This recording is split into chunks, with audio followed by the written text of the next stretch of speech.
오늘 국어합니다. 제목 한번 보지요. 회개, 변화의 오래된 이름. 제자반 마지막 6번째 주제가 변화지요.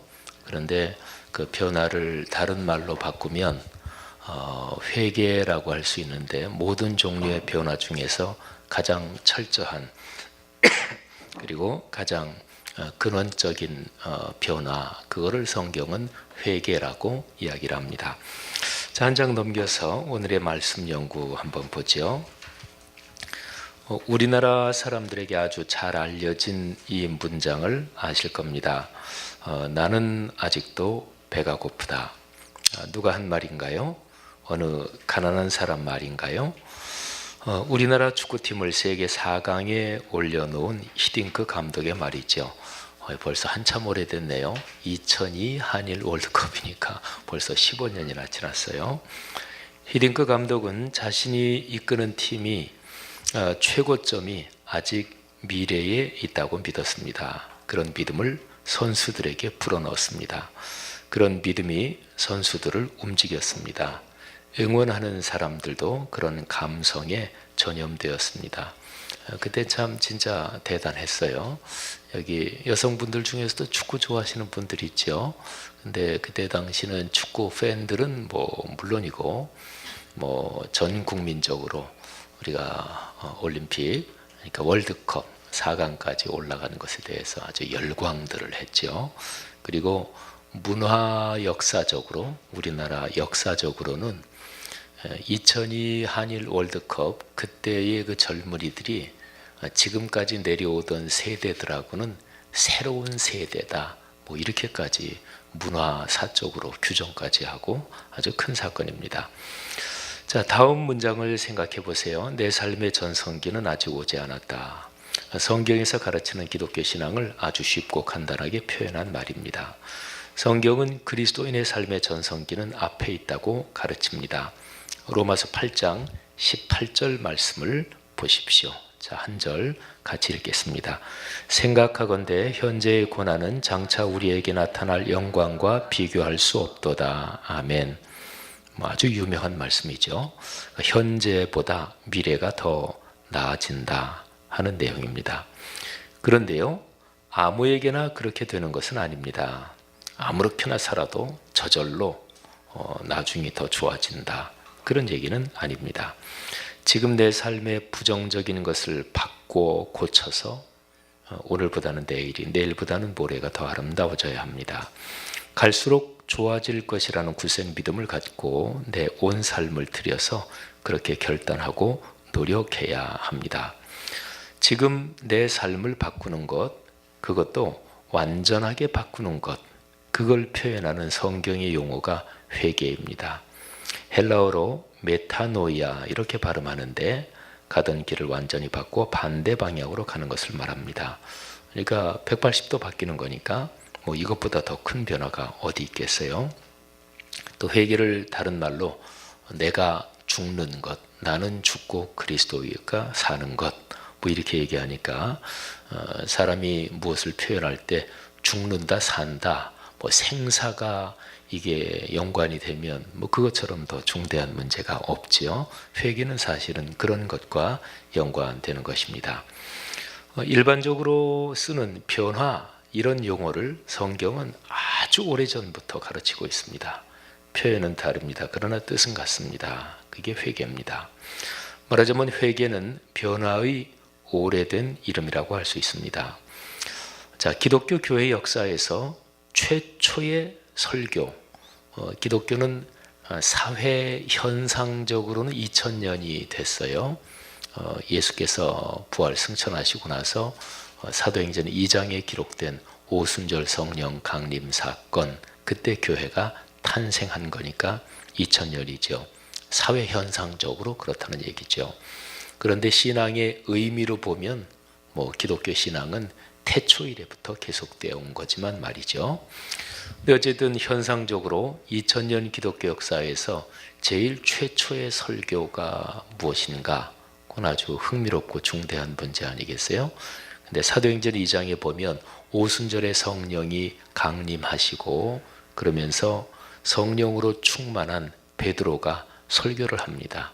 사도행전 2장에 기록된 베드로의 그 메시지는 2000년 기독교 역사의 최초의 설교라고 얘기할 수가 있습니다. 그런데 그 설교의 맨 마지막 결론 부분, 그걸 제가 거기 적어놨어요. 2장 38절부터 40절인데 4줄 같이 읽겠습니다. 베드로가 이르되 너희가 회개하여 각각 예수 그리스도의 이름으로 세례를 받고 죄사함을 받으라.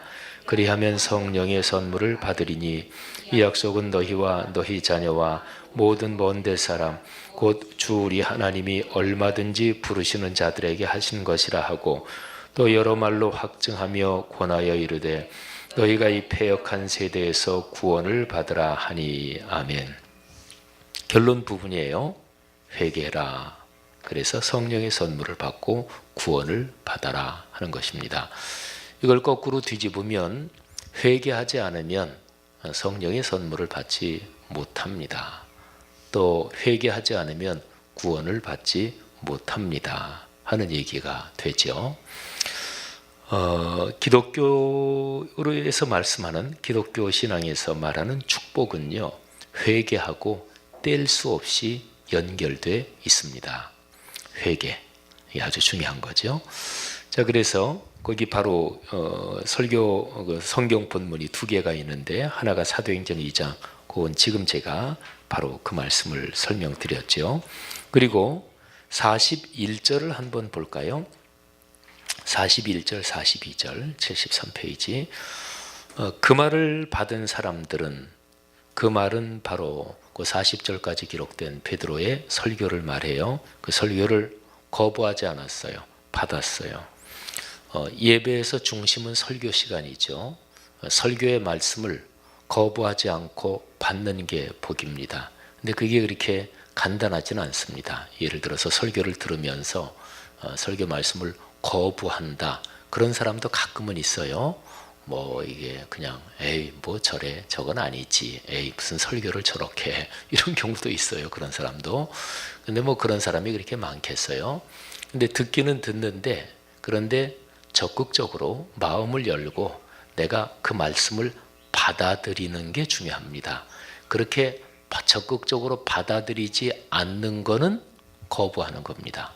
그러니까 명시적으로 에이 저 설교 틀렸어, 나는 지금 저 설교에 동의하지 못해, 이것만 거부가 아니고요. 설교를 들으면서 거부는 뭘 말하냐면 마음을 열고 적극적으로 받아들이지 않는 것은 사실은 다 거부입니다.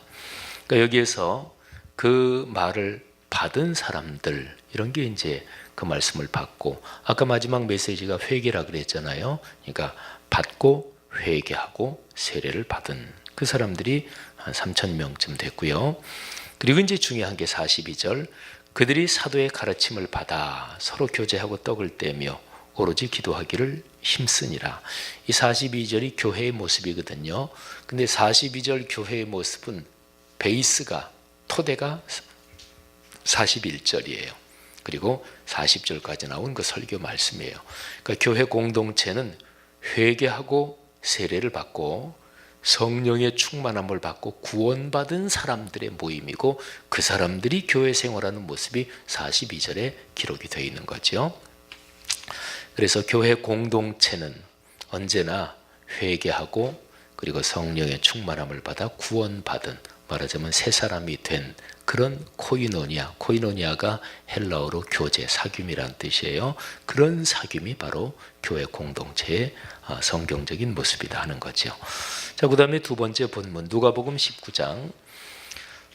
성경에 돌이킨다, 회개한다, 이런 이야기는 참 많아요. 굉장히 많죠. 성경의 근본적인 이야기가 변화되는 이야기고, 돌이키는 이야기고, 새 사람 되는 이야기고, 구원받는 이야기고, 회복되는 이야기고, 그러니까 성경의 회개, 이 주제에 연관된 얘기는 굉장히 많습니다. 그런데 아마도 누가복음 19장에 나오는 삭개오의 얘기, 이거는 성경에서 회개한다, 새 사람이 됐다, 이런 생각을 할 때 그리스도인들이 아마도 가장 많이 떠올리는 그런 이야기들 중에 하나일 것입니다. 삭개오 하면은 뽕나무가 생각이 나죠, 그죠? 키가 작았습니다. 그리고 예수님이 여리고 그쪽에 오셨는데 구경 좀 하고 싶은데 사람들이 워낙 많고 자기는 키가 작고 또 뭐 키가 뭐 작은 것도 작은 거지만 사람들이 워낙 많이 있어서 볼 수가 없는 거예요. 그래서 삭개오는 예수님이 지나가실 길 그 앞쪽에 있는 뽕나무 위에 올라가죠. 그래서 예수님이 삭개오를 쳐다보시고 내려와라. 그리고 삭개오의 집에 들어가시죠. 아주 재밌는 얘기가 있어요. 어떤 목사님이 설교를 하시다가 깜빡 착각을 했대요. 그래서 삭개오가 뽕나무에 올라갔습니다. 그렇게 얘기할 걸 삭개오가 아니라 다른 사람 이름을 댔대요. 고넬료라 그랬던가 뭐라 그랬던가. 근데 그래도 이 목사님이 잠깐 설교를 하면서 고넬료가 뽕나무에 올라갔습니다. 그러고 나서 아차 내가 실수했구나. 그를 순간적으로 깨달았대요. 그걸 알아차리고 그래서 이분이 아마 굉장히 센스가 빠른 분인가 보죠. 그러면서 고넬료가 뽕나무에 올라갔습니다. 그런데 그 밑에 있던 삭개오가 야 고넬료야 내려와라. 거긴 내가 올라갈 자리다. 뭐 이렇게 얘기를 했다는 삭개오 바로 그 유명한 사람입니다. 근데 이제 삭개오 얘기에서 아주 중요한 것은 예수님께서 삭개오의 집에 들어오시고 그리고 식사 초대를 하고 그리고 삭개오는 세리장 상당히 세관에서 뭐 지위가 있는 사람인데 자기 아는 사람을 다 초대해서 식사를 합니다. 그러면서 삭개오가 주님 앞에 고백하는 말이 있습니다. 그게 19장 8절에 있는데 자 8절 다 같이 읽죠. 삭개오가 서서 주께 여짜오되 주여 보시옵소서 내 소유의 절반을 가난한 자들에게 주겠사오며 만일 누구의 것을 속여 빼앗은 일이 있으면 네 갑절이나 갚겠나이다. 아멘. 이건 회개예요, 그죠? 돌이키는 거예요. 뭐 그 삭개오가 아주 구체적으로 어떤 사람인지는 성경에 나오지 않습니다. 그냥 키가 작다, 예수님이 보고 싶었다, 뽕나무에 올라갔다. 그리고 예수님이 삭개오의 집에 들어가겠다고 말씀하셔서 잔치를 베풀고 그리고 구원을 받았다. 뭐 이 정도만이지 삭개오가 뭐 탐욕스럽게 살아왔는지 어떻게 살아왔는지 뭐 그런 것까지는 나오지 않아요. 근데 그냥 보통 성경에서 세리 또 세리들 중에서 어느 정도 지위가 있는 사람 그런 사람 하면 그 당시에 대개 어떤 사람이겠다 뭐 이런 인상 정도는 가질 수 있어도 구체적인 내용은 나오지 않아요. 그런데 어쨌든 삭개오 세리 세관장 그 정도면 뭐 돈하고 밀접하게 연관이 있다. 뭐 이건 얼른 떠오르잖아요. 근데 바로 그 돈을 자기가 나누겠다. 회개는 변화를 말하지요. 근데 변화는 추상적으로 변화하는 것은 변화가 아닙니다. 변화는 구체적이어야 합니다. 그러니까 사람이 살면서 일반적으로 세리가 아니더라도 세관장이 아니더라도 일반적으로 누구에게나 돈 이거는 참 구체적이고 실제적이고 또 중요한 것입니다. 신앙인이 돈이 중요하지 않다 이렇게 얘기하면 성경적이지 않아요. 성경은 돈이 중요하다고 가르칩니다. 그런데 가장 중요하지는 않습니다.